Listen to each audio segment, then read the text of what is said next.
마침 burn it up 아름다운 이 밤에 몸을 흔들어 party 모두 유유유가래 yeah that's my jam bump it up 소리 질러 party 믿음에 맞춰 shut it you got it. Jams, welcome to another episode of Wonderful Beauty. So today we're going to start Gen 3. We're not going to go in order, though, because we were going to start with Vix, because a lot of people consider them to kind of be the beginning of Gen 3. But we kind of learned with second gen that it's easier for us to write scripts for groups that we actually know and are passionate about. Yes. So instead of starting with Vix, we're actually going to start with one of the best groups of all time.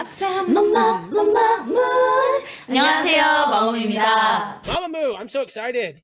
Yes, I'm so excited about this too. We saw them live, and ever since then, we're just like on this like Mamamoo kick. Like we've been in a Mamamoo kick before, but I feel like after seeing them live, it like amped it up even more.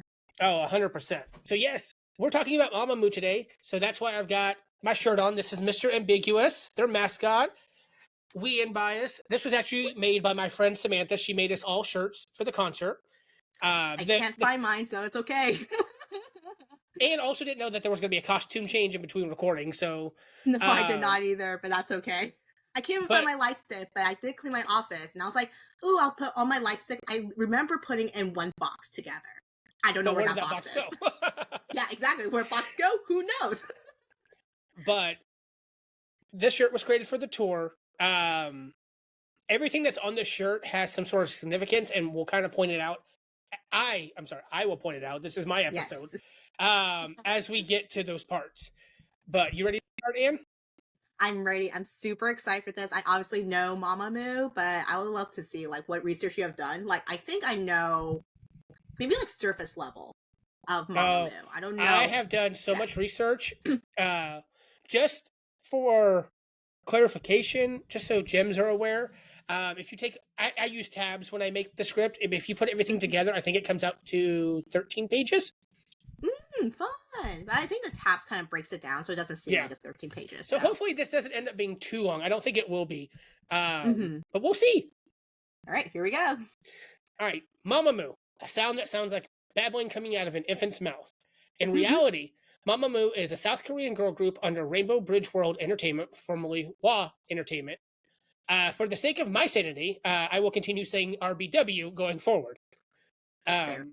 Mamamoo is known for powerful vocals, strong stage presence, and musical diversity. While many of their third-generation predecessors were focusing on the more pop or hip-hop sound, Mamamoo focused on more retro-inspired sounds like jazz and R&B. Mamamoo is often regarded as one of the best debuts in all of K-pop history, which we'll explain why. But let's learn the members. So it's a 4-member group.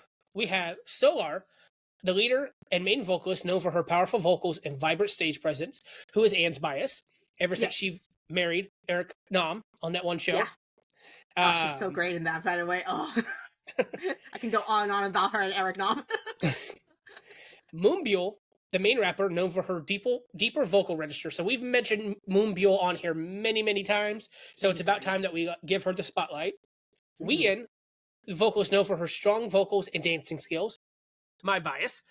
And then Hwasa, the vocalist, rapper, and maknae, known for her unique vocal styles and catch presence. So if I had to go on a limb, I would say that the 2 members that everyone knows is Hwasa, because she is definitely the most popular member. And then Solar, but mostly for her golden cover that she did recently. Yes. Which if you guys have not watched that, it's amazing. If you can find it, somebody actually put the videos together and did a duet version with Solar and Young Eunkwon. Oh, interesting. Okay. I'm sure it was like around, I think I saw it on TikTok. I could be wrong though. I think I remember seeing it, like a clip of it, but because, they don't want to get like flagged or whatever, they just shortened, I think, just the chorus of it, and that was it. Like, so maybe like a 20-second clip or something like that. But that video is definitely great because Eunkwon actually sings in the original key. He doesn't change it. And then mix that with Solar's vocals. It's so amazing. Like, I need them to get together and actually do it together. Yeah, I think she does the part where it's almost like she's harmonizing in tune with Eunkwon too, which worked out really well. So whoever put that together, they have an ear for that, which is great, honestly. I wonder. I need to find out. Maybe it's the same person who did How It's Done with Domino by Stray Kids. If you haven't seen that one, that one's a good video too. Okay, I need to look at that one too then. Okay, cool. Anyways, their name Mamamoo is an onomatopoeia of a baby babbling. So that's why it sounds so weird. Yeah. This represents their desire to make music that can be enjoyed around the world. Their fandom name is Mumus, which represents the moo for Mamamoo. In Korean, Mumu also means radish. Mm-hmm. Which originates back to their fans bringing radishes to support the group when they didn't have an official light stick. I remember that time. I remember that time. This translated to their official light stick actually being a radish, and their fandom color is green. So, cute. Before we start, I'm going to go out and say RBW is a crap company. They're terrible. Absolutely terrible company. They re-released Mamamoo's light stick for their tour like a month before it happened. Yeah, and I remember you were threatening. You're like, if I do not get this light stick, I will show up and be an OG with a radish on a stick. Don't think I won't. And I will. I buy Korean radishes almost every week for my restaurant for our sashimi plate type thing. I was about to take one for the restaurant and be like, yo, I mean, the concert was right down the street from our restaurant. That's true. I was about to bust in and be like, hey, I'm going to borrow three. I'm about to borrow 3 of those radishes. I'm going to take it away. My husband going, what just happened? Watching you stick a mustache on him. No, we're going to take a Sharpie, just like. I don't think they would have let us into the arena with that. I swear, ma'am, it's not a weapon, all right? It's a thing in Korea. Are you calling yourself a racist? So while they were trainees, Wha Entertainment deliberately focused on the group's raw talents. They were told they weren't visually a typical idol group. A critique that motivated the members to perfect their skills. Even before their official debut, Mamamoo made waves in the K-pop scene, demonstrating their powerful vocals through collaborations with well-known artists. Two notable examples are Don't Be Happy with Bum Key and Peppermint Chocolate with K-Will and the late Wheesung. Oh, rest in peace. Yeah. Peppermint Chocolate was released on February 11, 2014. Quickly became recognized for its catchy, upbeat, retro jazz-inspired sound. While a collaborative effort, Mamamoo takes center stage in the song and its accompanying music video. The video highlights the group's talents, prominently featuring their name and lights. In addition to Mamamoo, the music video also includes appearances by VIX members Hongbin and N. Oh, that's cool. I didn't know that. So we are actually going to watch their pre-debut video before we get into their actual video. Because I always think it's cool to see where groups come from before they actually make it. Yeah, see how far have AJ/Keyquan has come far. AJ is going to be my paralysis demon. I want you to know that.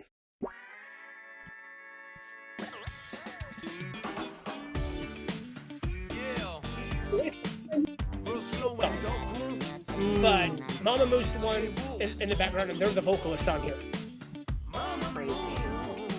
And they're not known. This is an unknown rookie group. I know. Like, you're even looking at them, they're not, like, unrecognizable, but it's crazy to see how they look like before. And I can see why, as a company, they would say that, you know? They're not ugly by any means. I just think, especially when you see them without makeup, they're very plain looking. Which is, there's nothing wrong. I mean... There's nothing wrong with that, but if you compare it to, like Wonyoung of Life, the one with that face, it's like very iconic. It's that typical how girl idols should look. Well, I mean, and Hwasa is actually a poor country girl. Like, there's a video, I don't remember what show she was on, but she goes back to visit her family, and it's like literally her and her dad driving a tractor and talking. Yeah. But you know what's crazy though? Like, some of them I can't recognize. I mean, I recognize them, but like, you know, if you're glancing through, you're like, that's not Mamamoo type thing. Yeah. I can easily see Solar. Like, Solar somehow looks the same. So does Wheein. Wheein looks almost exactly the same. Yeah, I know. It's confusing me right now. I'm just like, wait a minute.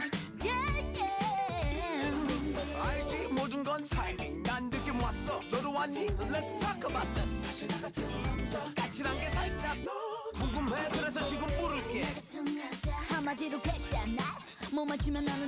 Honestly, I would have never guessed that Hwasa was the Mate. I always thought she was the leader of the group. I thought she was the leader too. She has that face for it. I thought Moonbyul was actually the youngest of the group. Oh, okay. I somehow thought Wheein is the youngest one. No, it's Hwasa. Which is what I like about learning groups like these, you know, because then you kind of look back, you're like, wow, I remember when I thought so and so was this, so and so was that. Yeah.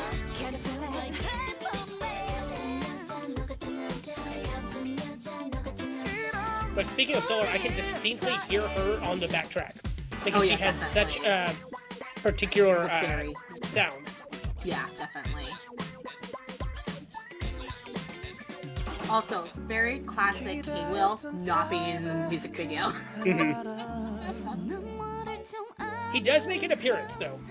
Oh, really? Yeah. So beautiful, beautiful. It's such a beautiful life. This is such great advertising for them. So there we have the VIX members. Oh, Which, speaking of changes, In has not changed a bit. He looks exactly the same. Hanbin, though, he definitely looks like a baby here, and he looks more mature when he got later. Yeah, because I saw In Tomorrow. He's in an episode of it. That's right, yeah. And he's the main character of that one, and he looks exactly the same. Oh, what a cutie patootie.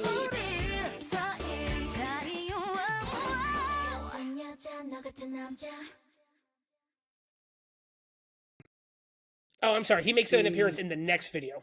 Ah, okay. Oh, that was really cute, though. I never heard that song, so that's... I never heard it until beforehand, too, when I was doing our research. I'm like, wait, what do you mean that they were in a video prior to this?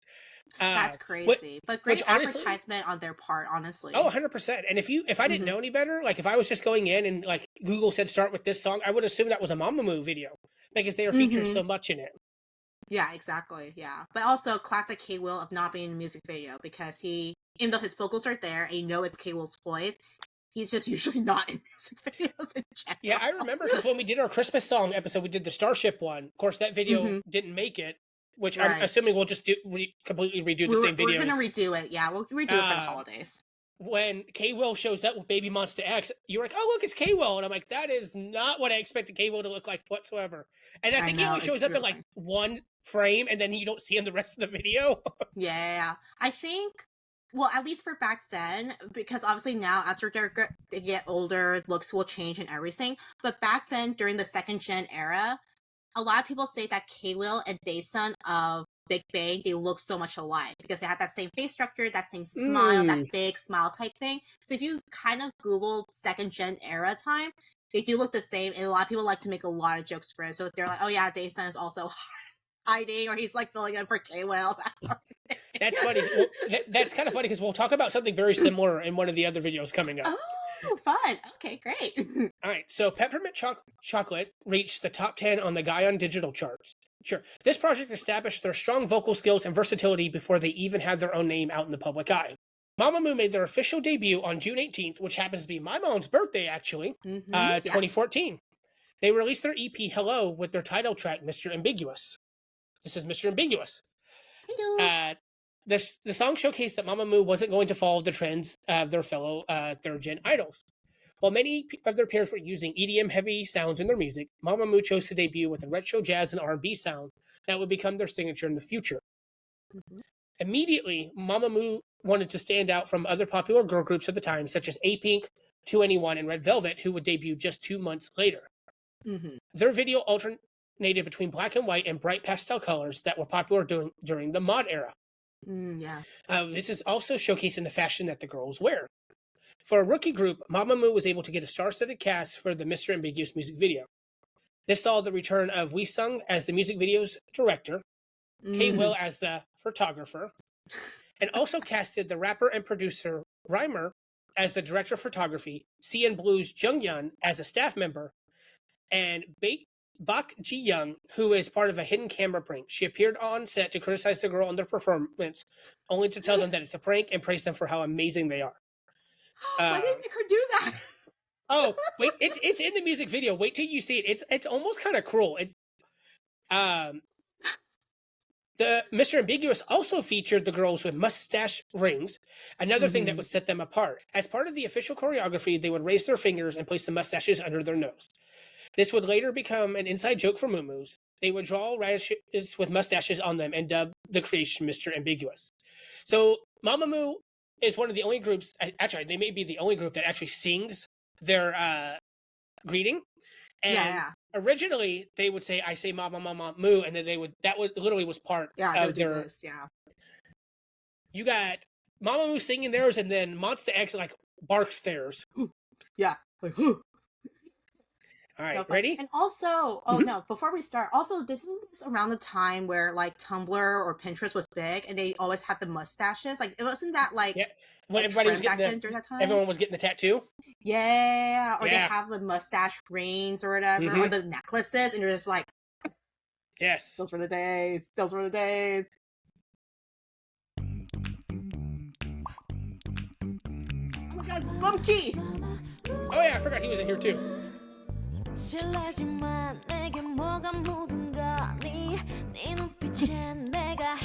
my god, Juno was in this too? Yeah.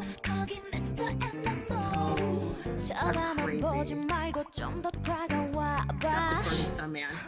지금 저한테 관심 있으세요? Damn. Yeah. That was crazy. I was like, yo, wait.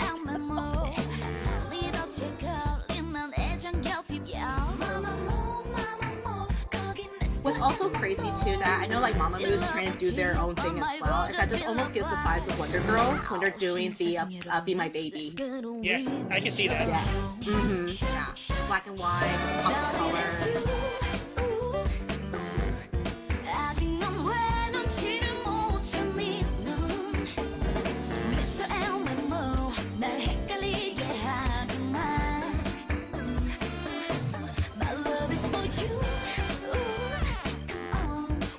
Got all these people. Sorry, I got distracted by Wheesung. I know, right? He's like, do this. I don't know, because it's a star-studded cast. Yeah, it is. Keep in mind, they're not from one of the big three. No, they're not. That's why I was like, what's their budget? Because that member from CMBlu, obviously CMBlu was very big back then. So it was Junior back then, because that was like this peak time, you know, before he failed.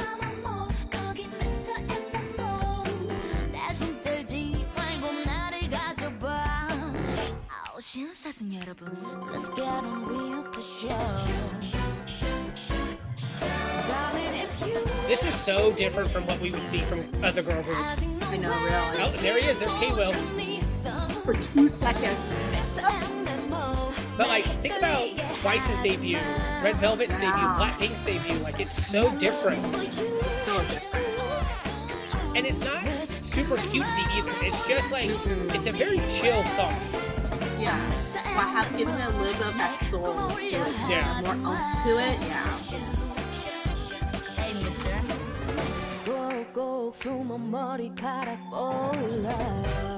Alright, you know who it is. So I don't know if you actually know this, but Moonbyul did not want to be a rapper. She actually wanted to be a vocalist. But because of her register, Hwasa was like, no, you're going to be a rapper.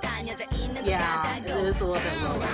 So it's the same thing with like... What's crazy is that here, though, is that like she sounds a little more higher pitched, though. We'll see it, her voice will get deeper as we progress. Oh my god, what a queen! I love her. 나한테 뭘 보여주는 거야? 아니 라이브를 안 하는데. 너네 왜 라이브 안 해? 노래가 나오는 노래 맞춰서 노래를 해야지 내가 뭘 가르쳐주지. 너네 나 표정 보러 온 거 아닌데. 다시 할게요. 네.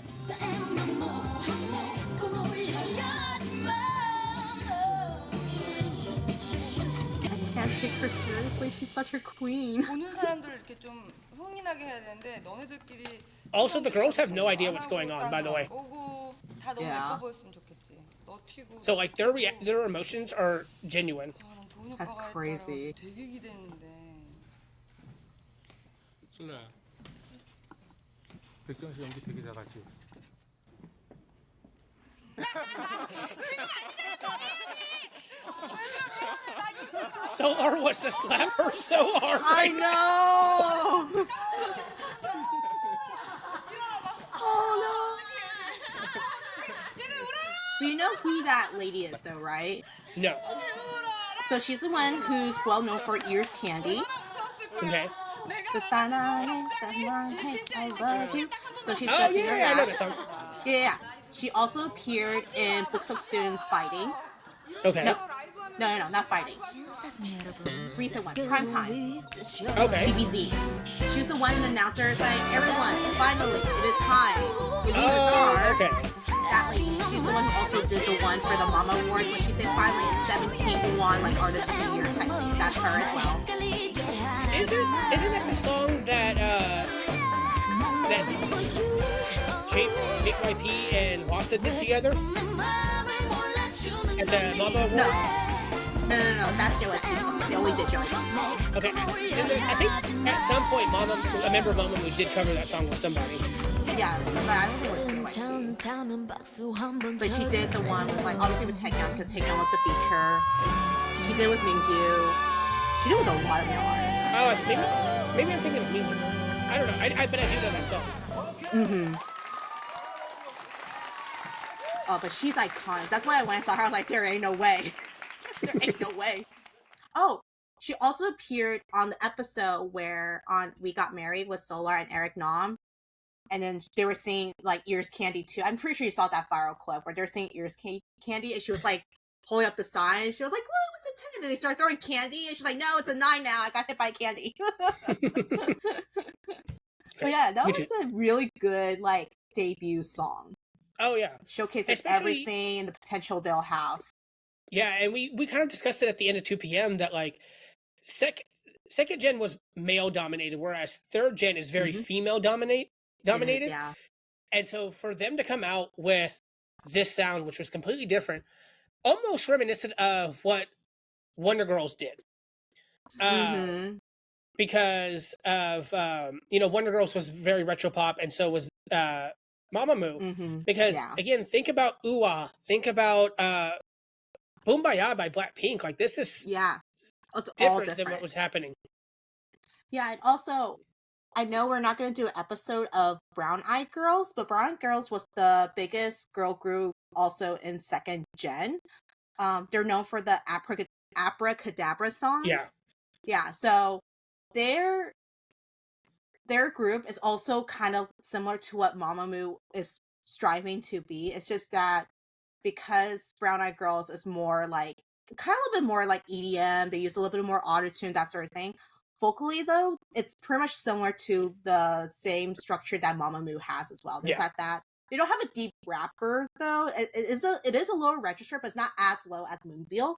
And then they have like the strong, powerful vocals too that can hit the high notes and all that stuff as well. But it's not as soulful. Mamamoo has that thing where it's very soulful. Theirs is more pop, but you can tell that they have very strong vocals too. So that's what it reminds me of. It's like fusing Wonder Girls with that retro sound and then Brown Eyed Girls with like their voice structure is and just put it together. Interesting, because I think Abracadabra is the only Brown Eyed Girl song that I know. So I don't have the reference, but yeah, you had to listen to their older tracks because I think Abracadabra is pretty much like the one that made them famous, and then that's when they were able to go outside the box and make more mature sounds type things. So I will listen to the later ones. The later ones showcases what Brown Eyed Girls can do. Okay, adding that to the scroll. The long scroll. Reactions to Mr. Ambiguous were overwhelmingly positive, especially among K-pop fans and critics who were impressed by the group's bold yet refreshing approach to the established formula. Like we mentioned, if you go back and just make a list of third-generation girl group debuts, it's all either very poppy and cutesy or it's very R&B and hip-hop. Right. Groups at the time were heavily focused on prepackaged image. Think of Monsta X and BAP starting their debuts with hip-hop and criminal-inspired concepts. Monsta X actually debuted from a survival show called No Mercy to showcase this image. Mamamoo stood out because the members didn't focus on complex choreography, but a catchy and simple song. Instead, they put the members' mature and soulful vocals front and center. Many critics were surprised that a rookie group could have such a polished and impressive live singing ability right from their debut. This distinguished Mamamoo from their peers and earned them the reputation as a vocal group, if not the vocal group. Mm-hmm. Wasting no time, Mamamoo turned around and released their second EP, Piano Man, only 5 months after debut, which some groups we don't see that with now. Like they'll debut and then you'll see nothing from them for like a year. Right. Or you'll be Blackpink and you'll just never do anything except for once every 2 to 3 years. No, really, that was a hard time for us back then. 2 years for 4 songs. 2 years for 4 songs. Remember they were like, we're gonna release the album. You're like, yay! It's like the same 4 songs. You're like, no. Yep. While Mamamoo was a success, there were struggles back home. Their company, Wall Entertainment, was a small in-house company. They didn't have the budgets of larger companies like the big 3, SM, YG, and JYP. This could be seen in the simplicity of Mamamoo's debut. There were no flashy effects, huge sets, expensive costumes, or large-scale promotions. So that makes me wonder, again, how did they get all these people to show up for their music video? Yeah, see, that's what I want to know, too. I can see how they got K-Will and Wheesung with the other pretense of, like, maybe, like, oh, you already did the pre-debut thing, especially since K-Will also sang that song. So that's kind of like, I scratch your back, you scratch my back. I can see that. I just want to know how they got Juyeon, the CN Blue member, Baek Jiyeon. Like, that's the biggest name of that one. I want to know how they got her in there, unless they're like, hey, we want you to listen to this rookie group and we want you to give your own opinion, but I want you to also prank at the same time type of deal. Yeah. But I want to know how much they paid her for that. Right. I wonder how much of it was just, like you said, hey, here's this demo tape, and everyone being like, oh my god, this group is fantastic, I want to be part of this. Yeah. Oh, and also Bumkey in it too. How'd you get Bumkey in there as well? I need to know that. Oh well, to be a fly on the wall. At least the VIX members make a little sense because they debuted shortly before them, so they were all like helping each other out, even though they were in different companies. Yeah, but it's like, but the bigger names is what I'm very shocked about as well. Due to this, Mamamoo wasn't being promoted as well as their fellow idols. The company had to rely heavily on Mamamoo's live performances at music shows and festivals. This allowed their raw talent to shine and would win the public over organically. Another consequence of this was their inability to afford staff. The benefit of this is it allowed Mamamoo to become more involved in their own work.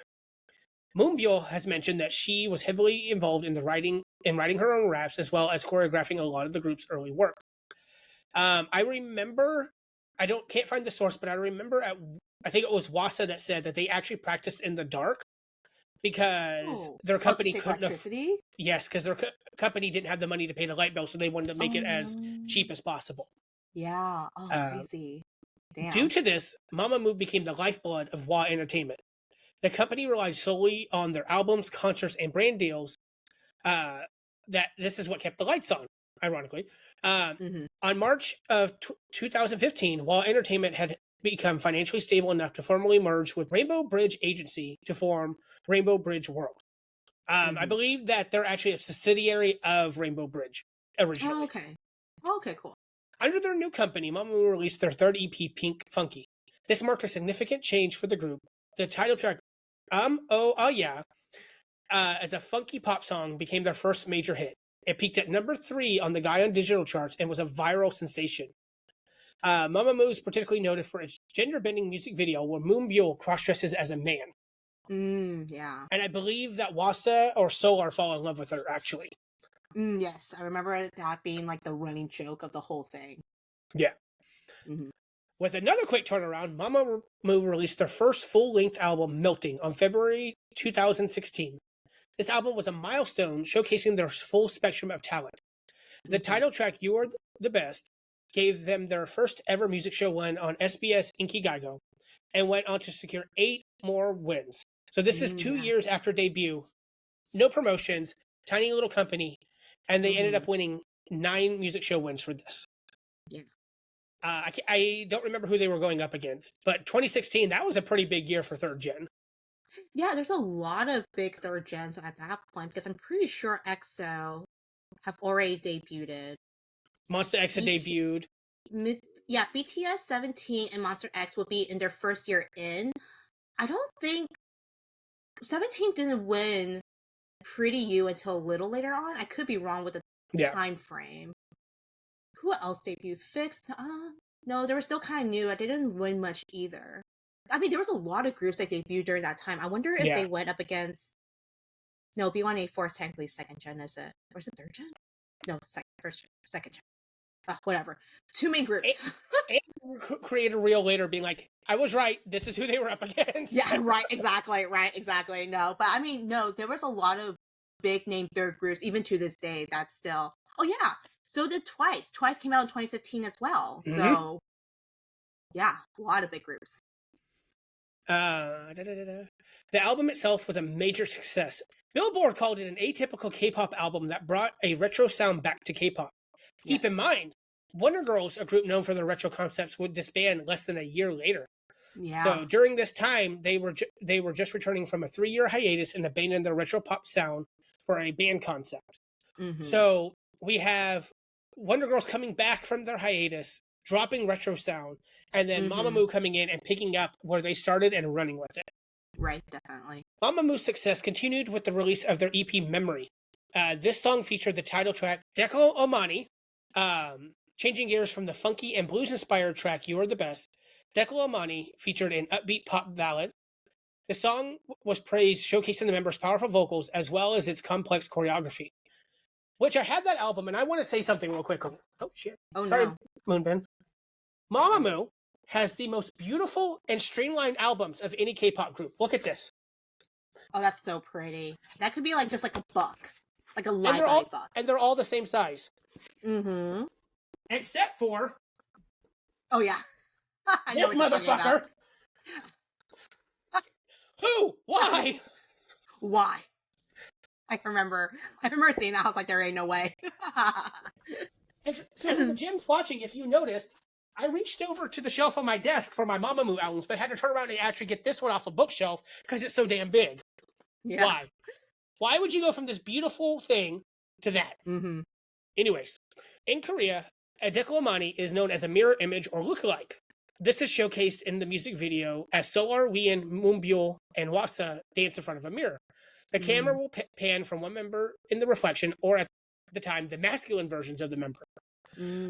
Which, this is what I was talking about when you're talking about K-Will and Daesung. They are clearly Décalcomanies with each other. Moonbyul is known to have two Décalcomanies. The first being Huta of B2B. Which I can't see. I can't see that whatsoever. Look at pictures of them together. And then Schumann of EXO. They look so much alike that I honestly thought Moonbyul had got herself a short masculine haircut to be in the drama CEO Dolmart with Youngwon of Monsta X. I remember messaging a friend and I was like, did Moonbyul start acting? And why is she playing a man? And our friend was like, what are you talking about? And I sent a picture and she goes, that's not Moonbyul, that's Schumann of EXO. I was like, no, you lying. You lying. They look I'm so looking much it up right now because I know Huta from B2B days, obviously, because I love B2B. I mean, I'm looking at it, they don't look the same whatsoever. Look at a picture of her and Schumann. Yeah, her and Schumann looks the same, but her and Huta, not even close. I'm looking at it, I'm just like, I just, I see a difference. They don't look the same whatsoever. Throwing me off. But the Schumann one, I can definitely see, not the Huta part. Well, I definitely say with Schumann, not only do they have the same face structure, but they have the same, like, deer eyes. Like the large doe eyes almost. Their mouth is almost similar to the way the corners of the mouth is when they're smiling too. That's how I can see the similarities. Huta, I'm like, no way. That's my only thing.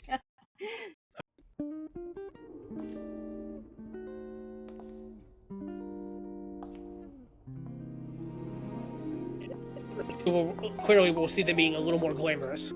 Right. But I mean, from here to like their debut, you can see almost like the glow up. Like they have a little bit more money, more funding type thing. Yeah.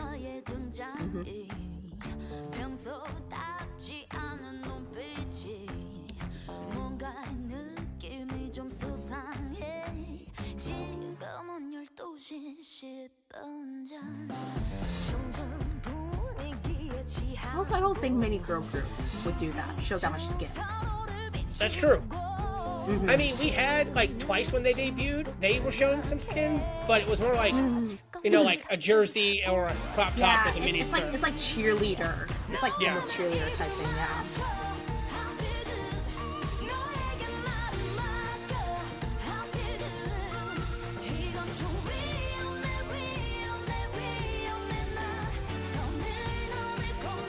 Yeah, because I don't think any other groups at the time would show that much skin other than probably System. Well, and think about it. At this point, these girls are a lot older than a lot of their peers. Because I believe they all debuted as adults. Like, none of them were teenagers at the time. Yeah. Yeah, so also on top of that, you gotta be very confident with your body, too. Oh, yeah. I love Wheein's outfits in this. Oh, yeah. So it took me a very long time to actually pick a bias in Mamamoo.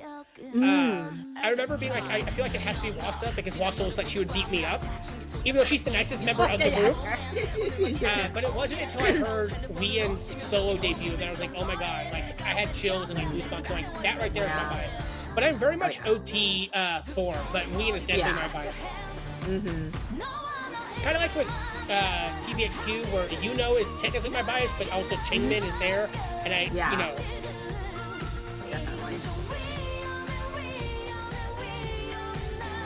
Also, black and white works so well on them. Oh yeah, definitely.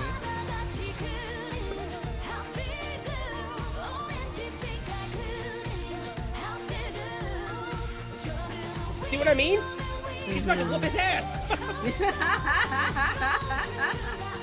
She's like, how dare you stand on the brakes? Also, the fact that like Hwasa especially has so many different hairstyles and hair colors in this video. Oh yeah. Like, shout out to their makeup department. Oh yeah, definitely. I'm sure they're trying to figure out a way where they won't like fry her hair. Well, because she has the blue hair, and then at some point she just has a blue ponytail, and then she had that pixie cut just a moment ago.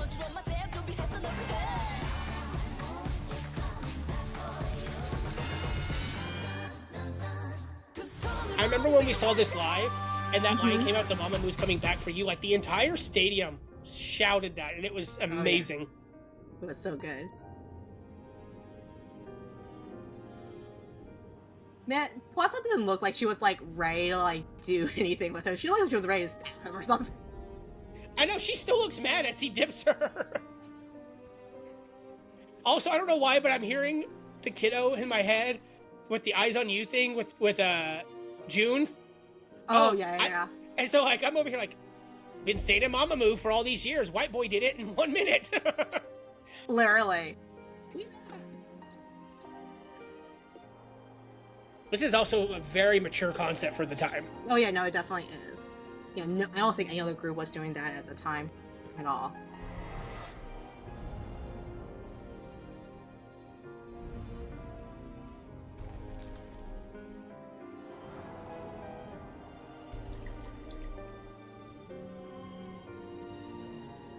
I can't think of another group who has a K-drama right in the middle of their music video. Me trying to think through, but there's so many to go through.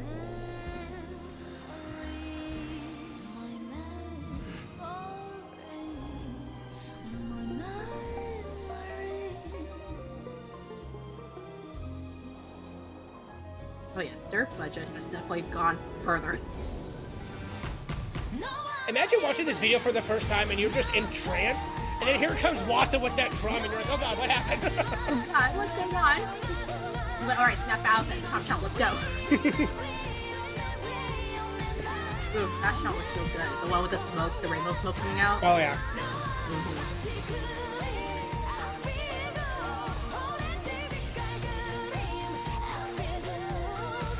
And then Hwasa with the high notes in the background. I will say, so the bangs looked really good on Wheein in this video, but in the next video, whoever gave her bangs, I hope they got fired. Oh yeah. I see what's on the lineup. I was like, yeah, I didn't really like it that much. That is such a good song. I love that song so much. Surprisingly, they only got one music show win for that song. That's crazy. Why? It must be just whoever they're going up against. Every time you think of a song that's so good and iconic, the reason why they are not winning is probably they're going up against someone even bigger, which is sad, but that's just how the industry works in general. All right, so following the success of Décalcomanie, Mamamoo released their next EP, Purple, which features the song Yes I Am, which showcases Mamamoo's more playful Moo side. Now we are entering what many consider to be Mamamoo's golden era. where they solidified their status as a top-tier group and gained massive global attention. We've discussed group projects before on this channel. There was Day 6's Everyday 6 in 2017 and Big Bang's Made Project in 2015. Mamamoo ventured into their own group project in 2018 called The Four Seasons, Four Colors. Before the project began, the group released a pre-release single called Paint Me.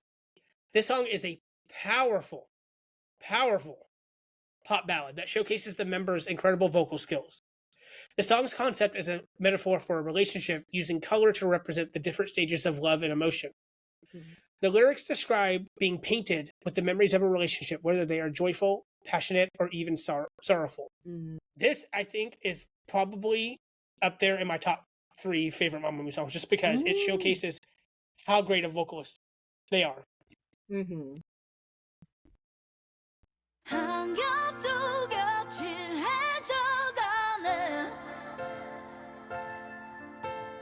여기저기 새겨져가네 계속 나를 칠해줘 White 네가 없던 그때의 나는 캔버스처럼 I love that it's high budget, but it's also very simple, which Mamamoo is also known for. Yeah. And also how, like, it's very, like you said, it's very simple, like this whole set and everything, but it's also kind of like powerful because you're also like listening to the lyrics or reading the lyrics if you're not Korean, obviously. And how it ties it all together too. It's But not then- like you're just throwing things together, you know. That and the black and white and then the pop of color only on their outfits. Also, back to the nod of Wonder Girls, the Be My Baby.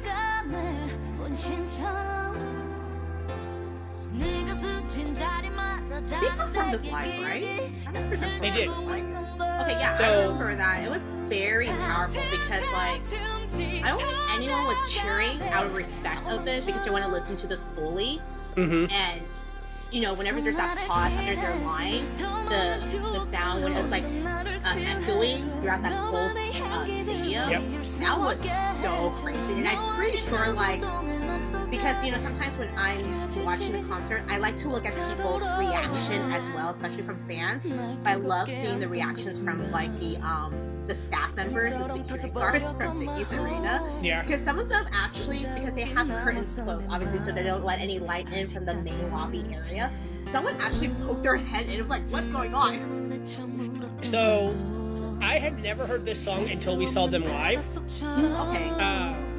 And keep in mind, I was on 2 hours of sleep when we went and saw Mamamoo. I don't know how I survived. You had I a long remember, day. I remember the lights went dark on the stage, and then all we got were 4 spotlights with the 4 different colors. And then they came out. I can't remember if they were still in their corsets or not. And then Hwasa just comes out with that opening note, and like it goes silent. And like the only thing that really broke my attention was the fact that the light sticks would change color every time they would mention a color. That was really cool too. But yeah, I remember just seeing, like, because you know some people go in and out because of bathroom breaks or whatever, so you'll see the curtain open and stuff, especially since we're facing the other side of that stadium. So every time it opens, it's literally a security guard or a staff member poking you to see, whoa, where are these vocals? So. Yep.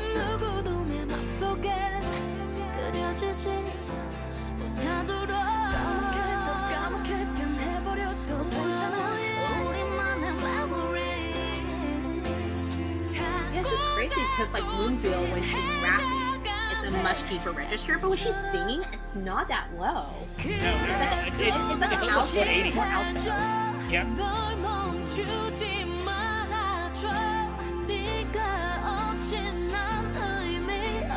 I will say one thing that I really liked about their live performance is the fact, and again, they had been together for years at this point, but their ability to harmonize on the spot during the song, it was beautiful. Like, I remember almost crying when I first heard the song.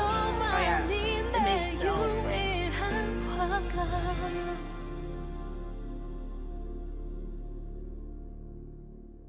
I mean, it's one thing listening to here, but it's so different hearing it live. The live one is so much more powerful than what they're trying to portray here. I mean, great song still, but if anyone has a chance to be able to see Mamamoo live, if they ever tour again together as a group, do it, man.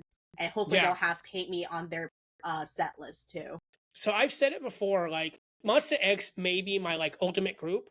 Granted, we saw them without Shonu, which I think affected my perspective just a little bit. Right. Yeah. I will say that Mamamoo takes the top spot of any concert that I've seen live. Vocally. And it's pretty much them, 17, Monsta X, and then Eric Nam, because again, we were out in 40-degree weather outside and we didn't even care because Eric was putting on such a show. Yeah, definitely. But literally all you see in that arena at that point, and we had fantastic seats, is it's really good seats.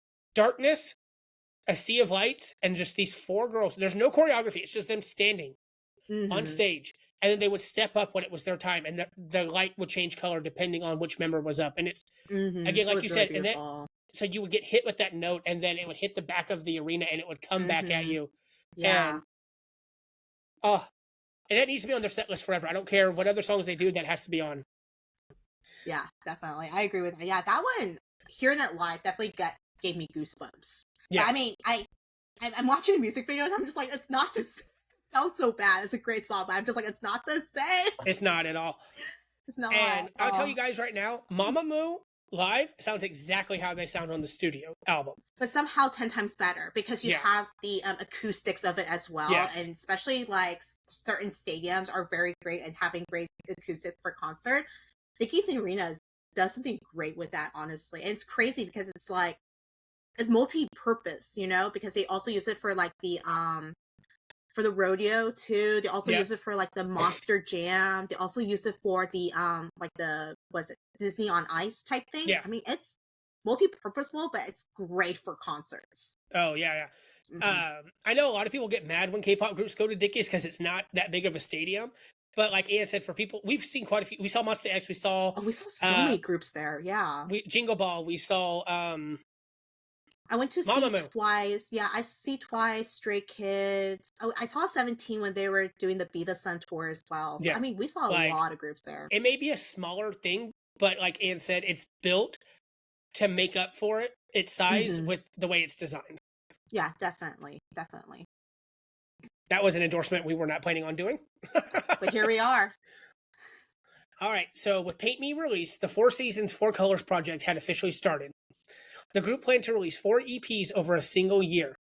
The colors were revealed in the video for Paint Me, with each member wearing one of the colors featured on the albums. Each album not only featured a specific color, but would also focus on an individual member's musicality. Yellow Flower was released first. It represented spring and Solar's color, yellow. The track, it featured the title track Starry Night, which was a tropical house song, which was a major departure from the usual sound. The next one was Red Moon, which represented summer and was Moonbyul's color, red. This featured Egotistic, a Latin pop track, which further highlighted that they could do anything. Blue S represented autumn, Wheein's color, blue. Windflower showcased a more sentimental and melancholic sound compared to the previous 2 albums. Finishing up the project was White Wind, which represented winter, and Hwasa's color, white. This gave us the catchy track Go Go Baby. Fun fact, Alexa has a brief cameo during the music video. I love when there's cameos like that. I remember Alexa like tweeting about it because I went back and found the tweets, and like for her, those were her idols. Like she's obsessed with Mamamoo, and then Junhee of Ace. Yeah. And like how she like ranted about how big of a deal it was for her to be able to work with them, because for her, they are like the epitome of what K-pop should be. Yeah, exactly. So circling back to Red Moon, this was actually my introduction to Mamamoo. Fans know I love anything with a Latin sound to it. Egotistic features a Spanish guitar opening, which gives it a fiery and passionate feeling. This is the perfect accompaniment to the lyrics of the song, which feature the members being fed up with a self-centered and egotistical partner. Same. Anne's watching the video like, I got you, girl. I feel you. I feel you, girl. We're all in this together. I see you. They feature a bold declaration of independence as the members tell their partner, you do you, because they are no longer putting up with this one-sided relationship. Wow, that's our friend. The music video also contains the famous Solar pole dancing scene. Which she would do in front of an audience at the 2018 Mama Awards, where she shocked and impressed the audience with her skills. Solar was actually the first ever idol to pole dance on a large-scale award show. I remember that moment. Everyone's like, It went from, oh my God, what is happening, to, oh my God, what is happening? to literally, is this legal? We'll get into the pioneering that Mamamoo did towards the end of the video, but that's definitely a big one. That Solar was one of the, no, not one of, she was the first ever idol to pole dance on a large music show like that. Right. And then the other idols will also kind of follow up with that as well, because I think we're not going to cover CLC, but CLC, which was the second girl group that Q produced, I believe, at the time. Yes. One of their members actually did the pole dancing as well. And of course, the iconic of Blackpink Lisa doing that in the first concert we went to, I believe. No, not the first one. The first one she did the Jason Derulo song. That's what it was. It was the Jason Derulo. So it's the second one. You didn't go to that. I went that with Annie. That's what it was. Because the Billy's like, damn. He was like, should I bring Wes? I was like, don't do that to Lisa. I will smack you.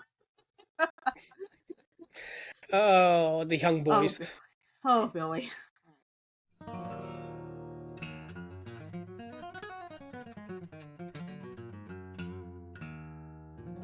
Somehow it reminds me of FT Island. See, I'm actually thinking of Strut by the Cheetah Girls.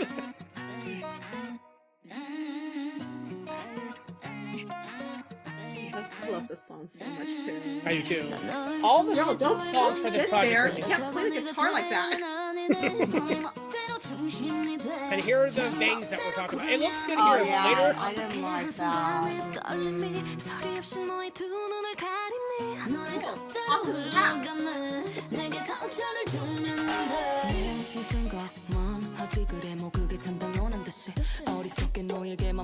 It's always interesting to see Moonbyul be more feminine because she's known to be more masculine, a lot more tomboyish. Yeah, I don't like her. Oh, when it's solid a little bit, it looks better. Rather when it's just flat. Yeah.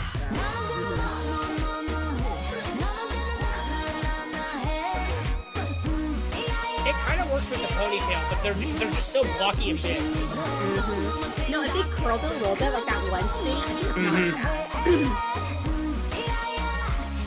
Yeah, like cute there with a little bit of poof, not bad. But there with the car, not great. But it works here. Yeah, because it's pooped. I will say, I think this is the best Solar looks in any of their videos. Is that Is it blonde because really of the works blonde with her? hair?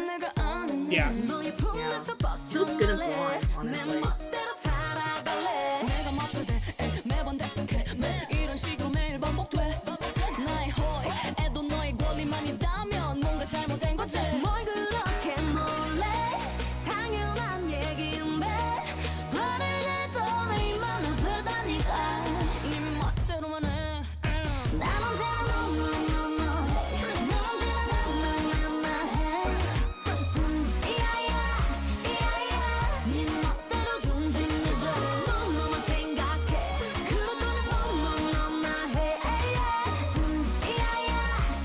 Seeing this video for the first time, and I was actually surprised by the amount of skin that they were showing because, again, girl groups didn't do this back then.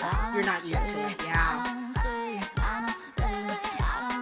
Yeah, not a lot of second gens. Well, I mean, technically girls' generation, but they only just have shorts type thing, you know, with Genie and all that stuff.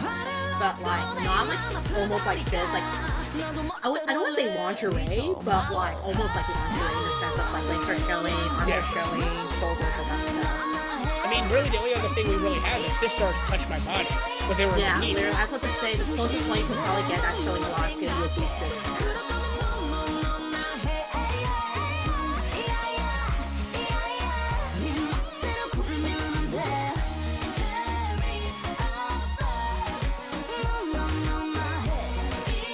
I also love this Matador-inspired outfit that Moonbyul's got on. And that's what I like, is that, like, so Mamamoo is actually accused of cultural appropriation a lot of times, but I think people get that confused with appreciation, because, like, a lot of their outfits are straight up inspired by Latin culture. Yeah, I know. I'm sorry, I'm making this face because you said that people think it's cultural appropriation. I'm over here like, there's ain't no way.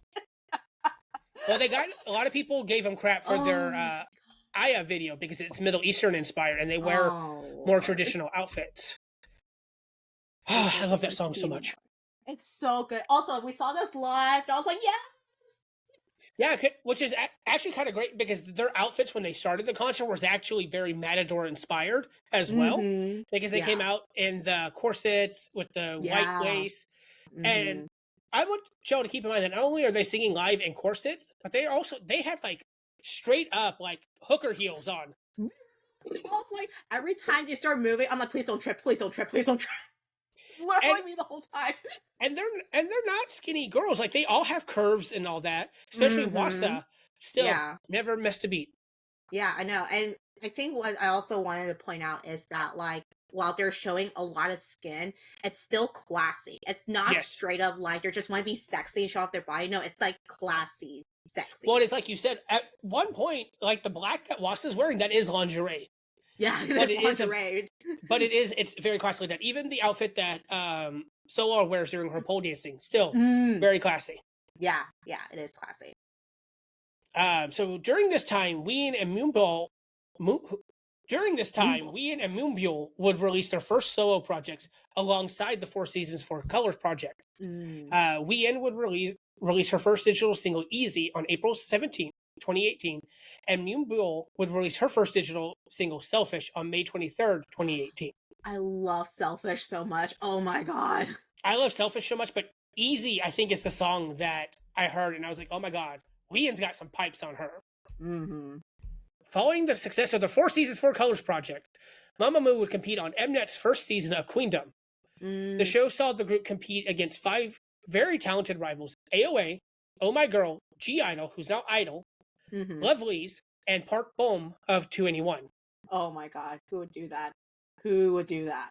They would. Wait, was she in that one? Yes. Okay. I thought she was in the second season. No. Okay. Maybe there was a soloist in season 2. I just don't remember who it was. Was it Hwasa? Was it who? Was it Hwasa? That's what I'm trying to think. Yes, Hwasa was in season 2. Okay. Mamamoo dominated the show, always in the top 3 of every single episode. They were declared the winners in the final episode with a final score of 22,233 points, beating out Oh My Girl by almost 2,000 points. Which is crazy because Oh My Girl was like on the rise during that time too. Yes. Yeah. And again, they also beat out. I know Bom was very mistreated on the show. She lost every single episode. I know. But we're also talking about AOA and also G-Idol at the time. Like they had just debuted when this came out. Yeah, definitely. And a lot of people were also keeping an eye on G-Idol at the time because Soyeon, the leader, she just finished with the Produce 101 project as well too. So it's like everyone's like, oh, we know who she is. But also keep in mind that shows like Queendom and Kingdom also not only have a jury, but they also use fan votes to decide who wins. Yeah. So that speaks to the talent that is Mamamoo. Yeah. Their time on Queendom not only cemented them as one of the greatest acts in K-pop, but also introduced them to an entirely new generation of netizens. The grand prize was a comeback special on Mnet, which aired for their next album, Reality in Black, in November 2019. So now we're going to get to the song that everybody knows. I don't care Everyone who you are. knows. You know it. You know it. The title track for this album was Hip, easily one of their most well-known and successful tracks. It holds significant meaning for the group. Released on November 14, 2019, the song and music video are a bold statement on self-love, confidence, and individuality. The song was co-written by Hwasa, who didn't like the idea of giving up individuality to be considered hip. It also served as a call-out to the industry as a whole. It directly addressed the scrutiny the members have faced regarding their outfits, body image, and general public image.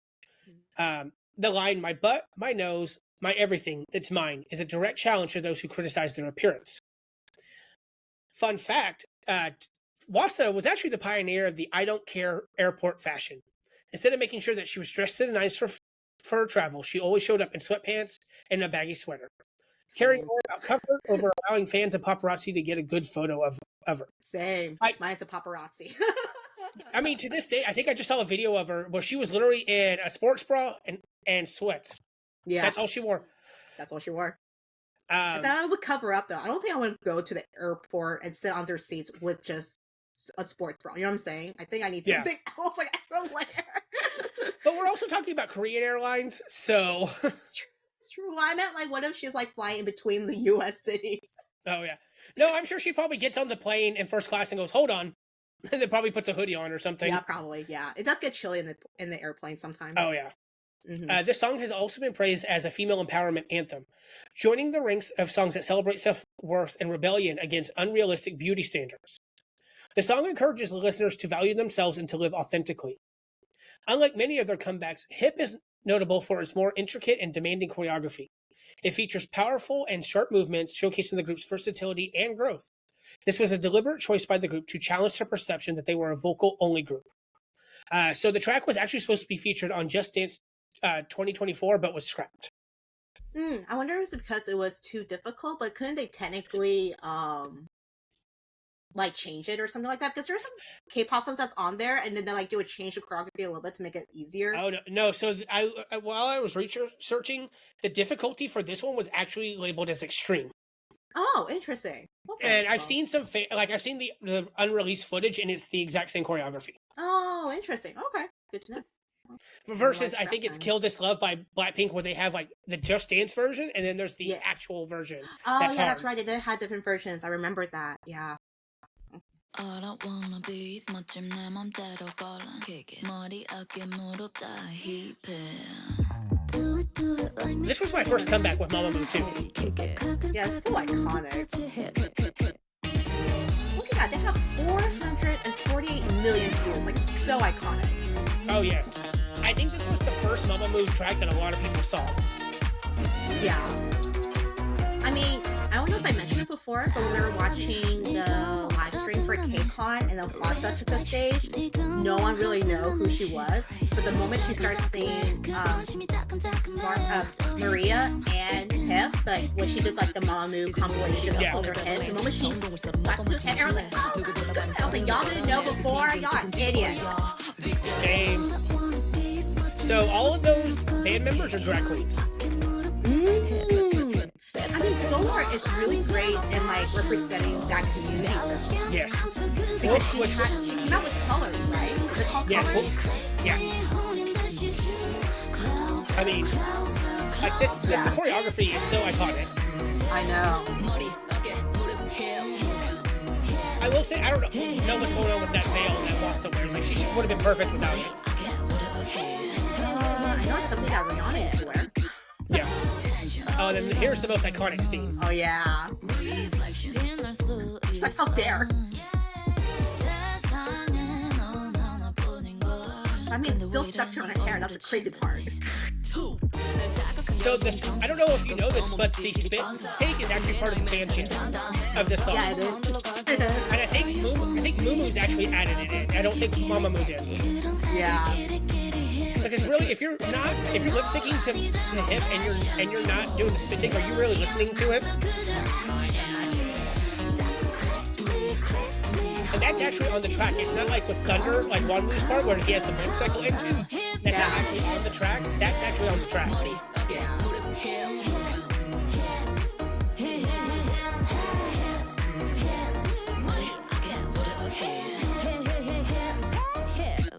I love Hwasa right there. I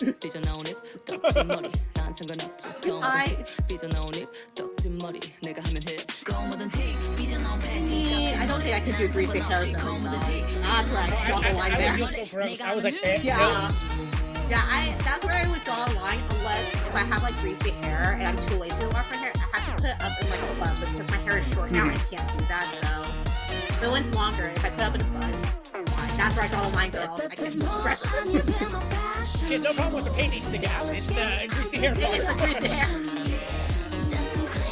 No, I get that because I'm the same way with my hair and my beard. I'm just like, oh, gotta go wash. Yeah, it reaches that certain point, you're just like, oh, straight away.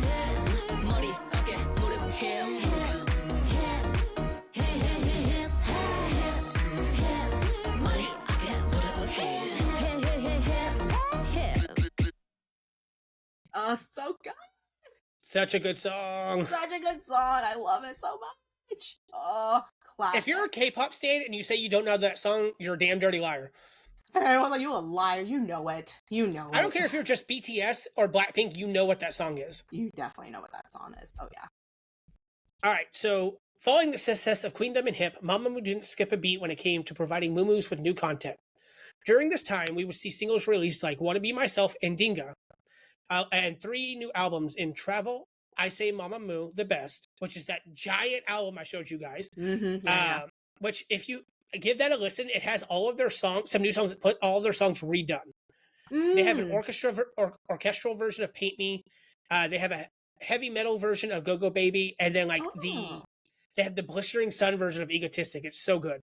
And then we have Where Are We Now, which is a collection of ballads. It's, I think, their least successful album. Because they don't want just ballads. They want a good mixture of things. That makes sense. It's the 2 a.m. of Mamamoo albums. Yeah. This is also where we would see official solo album activities for each members. Moonbyul would release Dark Side of the Moon on February 14th, 2020, which is great. Her song Eclipse is amazing. I got my hands on that album for only like $20. Like, I'm still super grateful for that. Nice. Wheein will release Red on April 13th, 2021, which whoever designed that album, I'm going to kill you. Because you literally had to tear a tab to get inside the album. Oh, no, thanks. Hwasa would release Maria on June 29th, 2020, which earned her Best Solo Artist at that year's Mama Awards. And Solar would debut with Spit It Out on April 23rd, 2020, which earned her first ever music show win. Around this time, the conversation of contract renewals started to come up. Wheein had already done her solo activities outside of RBW, a first in the K-pop industry. Luckily, all 4 women would renew, but Wheein made sure that hers stated that she would be allowed to continue to participate in group activities until 2023. In 2022, RBW would form Mamamoo's first subunit, Mamamoo Plus, which consisted of Solar and Moonbyul. Also in 2023, we would see Mamamoo come back with their 12th mini album, Mic On, which is this beautiful pink album right here. Yeah. It's also the only one of their albums that has a holographic cover. White Wind has the Mamamoo that's holographic, but that was like a more metallic. Yeah, that was not like that was not important to this at all, but I wanted to show it off. Yeah. Their lead single, Illella, saw Mamamoo change their sound once again. Wa was a collection of ballads, and Travel's lead single, Aya, saw inspiration from Middle Eastern and South Asian cultures. Illella, Illella, whatever, on the other hand, had a more reggae and reggaeton feel to it. I think that's the last time I have to say the name, thank God. Okay. Whew. No, damn it. Literally first sentence. The Korean phrase Illella can be interpreted as a myriad of different things. It's commonly used to mean to cause trouble or to do something great. In the context of the song, Mamamoo uses it as a phrase to mean something's about to break. This is a bit odd, but when you continue to read the lyrics, you realize that the girls are trying to be coy about the fact that they want to get intimate with their significant other. The lyrics cleverly play on their emotions and desires, using common phrases like, before the sunrise, I want to feel you out, and will something happen, should something happen. So I want Gems to know I had no idea how dirty this song was until I did this script. And I was just no. oh no. Oh no. The music video continues the trend that started back during their hip era, which includes more choreography and even a dance break midway through the video, further solidifying the fact that they aren't just vocal idols. Illella was met with overwhelmingly positive reviews. Critics cited the group's vocal prowess and harmonies as a key point. It was included on Apple Music's A-list K-pop 2022, which included the 50 top K-pop songs of 2022. It peaked at 66 on the Gaon digital charts in South Korea and number 5 on Billboard's World's digital song sales in the United States. That's impressive right there. I want to make sure you were turned around before I got to the last one. Yeah, no, you're good. No, you're good.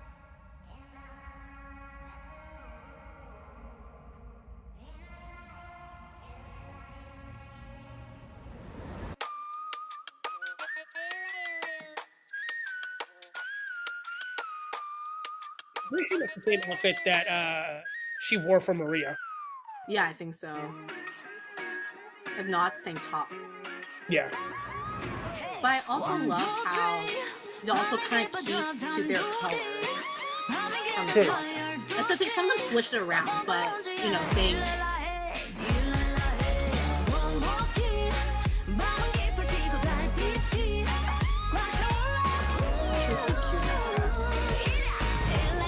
She's so much a girly girl, and it fights against Moonbyul's more masculine side.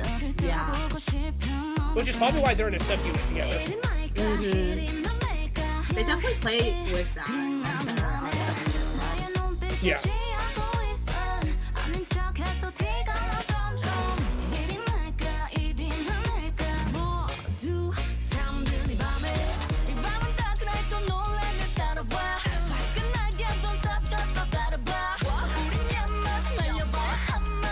잔뜩성이 난 야수처럼 우르렁대 1, 2, 3 밤이 깊어져 단둘이 밤이 길어져 12시 이거 뭐가 문제야 Illella hey Illella hey Come again 밤은 깊어지고 달빛이 꽉차올라 Illella hey That's what I can't look like that before they throw up. I'm thinking of the sometimes when you go through like TikTok and Instagram now when someone is like doing that move, the twerking move, they do the emoji of what is it, like the cricket and the mosquito over and over because it looks like I love these black looks on them. Especially Moonbyul and Wheein. Oh, yeah.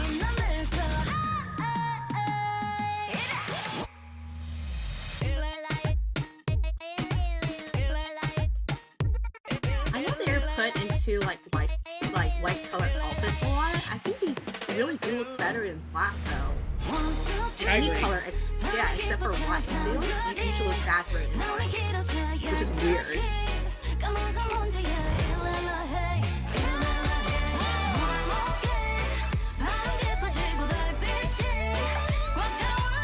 I wonder if they actually had to go to a roof to film this, like some of the boy groups did, or if it's just all like a stage that they put in later. And they just do the effects for it, or Yeah. CGI or whatever. Well, I mean, their budget has definitely got bigger, so who knows?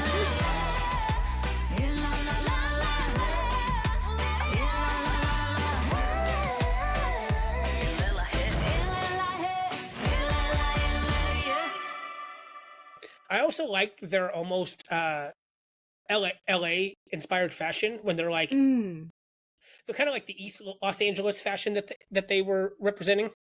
Oh yeah, definitely.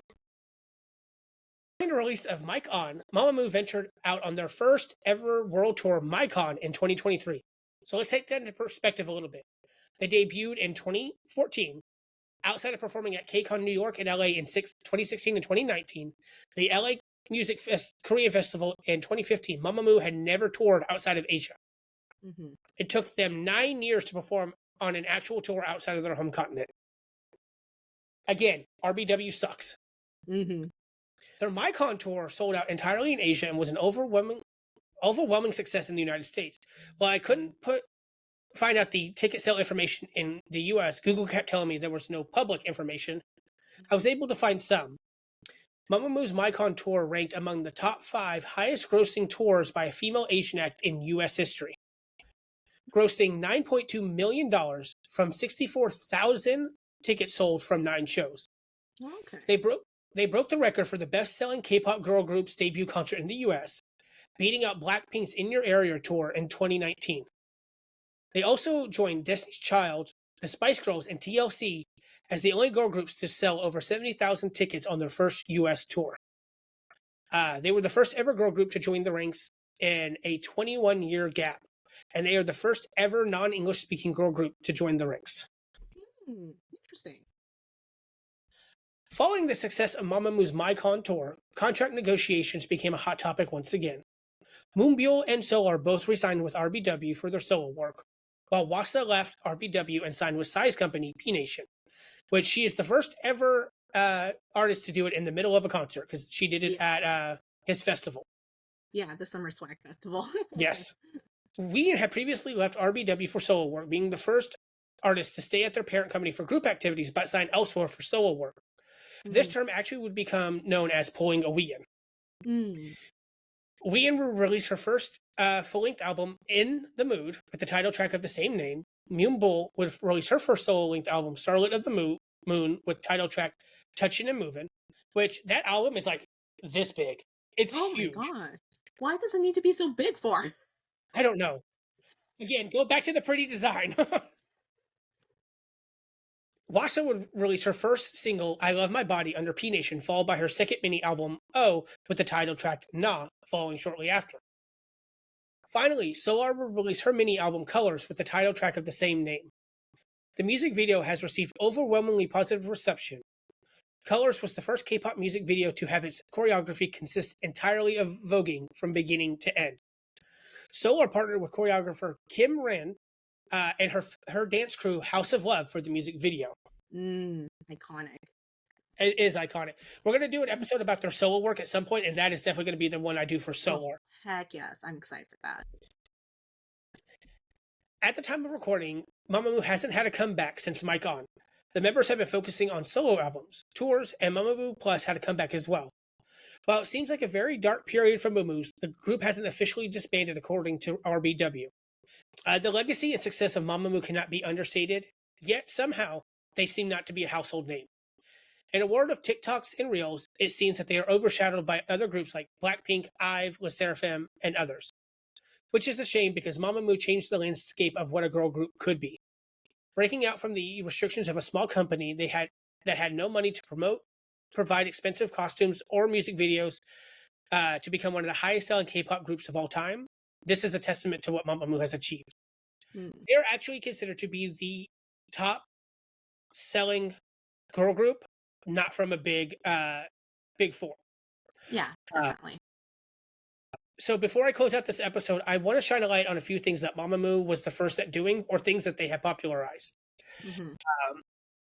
They were the first girl group to have all members chart in Billboard's World Digital Song Sales, not including features or collaborations. Hwasa's Twi peaked at number 3. Wheein's Goodbye peaked at 24. Moonbyul's Eclipse peaked at 14. And Solar's Spit It Out peaked at number 12. Mamamoo are also the most credited girl group in history with 239 KOMCA credits in total. Is one of the best-selling female third-gen soloists and the number 1 most credited female idol in history with 131 credits to her name. Hwasa was the first female soloist to have an album on the iTunes US charts. She and Taeyeon are the only 2 idols to have 2 albums top the iTunes World Chart. Hwasa is also the first generation soloist to achieve a perfect all-kill for her song Maria. She is also the first third-gen idol to earn a perfect all-kill with a solo song Maria, a group song You Are the Best, a group project with Don't Touch Me with the Refund Sisters, Yeah. and a collaboration and Don't with Loco. That's a good song too. I love Don't. All those songs are good. I can't wait till we get to the Refund Sisters. That is such a group. Mamamoo is among the first idols to collaborate with drag queens in their stages and music videos. Their very first Melon Music Award stage featured drag queens as openers and dancers. Their music video for Hip featured drag queens as Solar's bandmates. Again, Solar's music video for Colors featured voguing and drag queens. Mamamoo was one of the first groups to show their love and support for the LGBT plus community. Their fandom was the first in K-pop to start a project to raise money for the queer community called Rainbow Muumuus, which the members are aware of, praise, and support. Mamamoo is also the reason why V-Live had Korean subtitles after they learned that many of their Muumuus were hearing impaired and have difficulty watching their lives. The group personally asked the platform to add subtitles to all their future videos. The platform thought that it was such a good idea that they ended up providing subtitles for all future videos for every single group. Their light stick isn't just well known for its radish design, but it also has a unique vibrating function. It was included for hearing and vision impaired Muumuus so that they would know when to cheer for Mamamoo alongside other fans. Which I didn't know until I started writing this. Yeah, I didn't know that either, but I don't think ours were vibrating or worked, or maybe it's a different version. I don't think the U.S. concerts were set up to do it. Okay, that makes sense because they'll probably just be like, it's just gonna be another concert. Like, why do the extra work? And this, I think, is one of their biggest achievements. Mamamoo was the first ever K-pop group to appear on Dingo's Killing Voice. The show was actually created because Solar was a big fan of Killing Verse, which was meant to showcase rappers. Solar asked to appear on the show many times, but since she was a rapper, she couldn't appear. So Dingo actually created Killing Voice and contacted Mamamoo to be the first ever performers on the show. I remember that. Mamamoo has done so much more for the community than what we've listed. I could have made an entire episode just on that. They have been pioneers for women, body positivity, the LGBT plus community, as well as the disabled community. All in all, K-pop and music as a whole owe a lot to what Mamamoo has accomplished.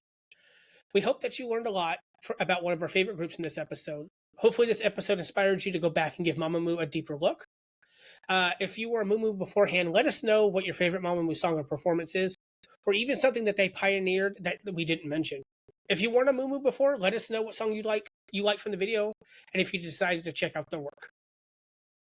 I was so excited to do this episode. I actually gave Anne the choice of what group to start with, them or Red Velvet, and even Anne said let's do Mamamoo, because Mamamoo has done so much for all the other groups that we will end up discussing. Yeah, pretty much. They're pretty much the groundwork of how third generation groups should be. They pretty much took what second gen was trying to do, and then they took it as their own, but like kind of like build upon that as well. So like first, second gen is like setting the groundwork of how future generation groups would be, and then like Mamamoo just made it even better. Because I remember V-Live being a thing, and then like subtitles were not a thing. Again, it's like back then in second gen, right? We didn't have these live streams yet. You just literally wait till the next day of what they would post on YouTube if you get super lucky. Then you had to wait upwards of an extra, depending how long the video is, to a week for your translators from the fan sites forums to translate it. And it's usually like a one-woman job or one-man job, that sort of thing. And then you have to code it, and then you have to overlay it, all these other things. And then finally when it's released, it's like, oh, they're releasing another one. You're just like, well, here we go. The never-ending cycle. Those poor translators. We owe you so much. I know, right? It was so hard back then. I know Soy, the one who did for the Soshi 5 Girls Generation fan forum, she did a lot of work back then. But anyways, so yeah, because of Mamamoo, it's less work. Now you're putting more jobs for the company as a whole, and make that as a thing too. Because now it's like you have Weverse, you have other streaming services that will do the live translations as well. I hope you guys really enjoyed this episode. I loved writing it. I literally had to stop myself. I remember telling Anne, I'm like, dude, I'm at like 13 pages already. I need to like dial it back. Right? Because you were saying I could write more, but you're like, no, I can't. Well, I mean, I can, but like it would go forever. I hope you guys had fun. Go listen to Mamamoo. If you don't know who they are, if you know who they are, go listen to Mamamoo. Because we need them to come back in 2026. Oh, yeah. We need them to come back. It'll be so great if they decide to tour again as well. I think that's going to be even more fun. Yeah. Yeah. All right. Well, see you next time, guys. Bye. 흥건해진 밤이 보는 길 봐 우리뿐인 party 걸리적거리는 윗도리 다리에 이 본능은 설레 나란 본능 살래 Let's get down with me 이거는 네거 맘대로 막 bow with it 난 흥이 좋지 실수들이 오늘 밤에서 평생 네 온시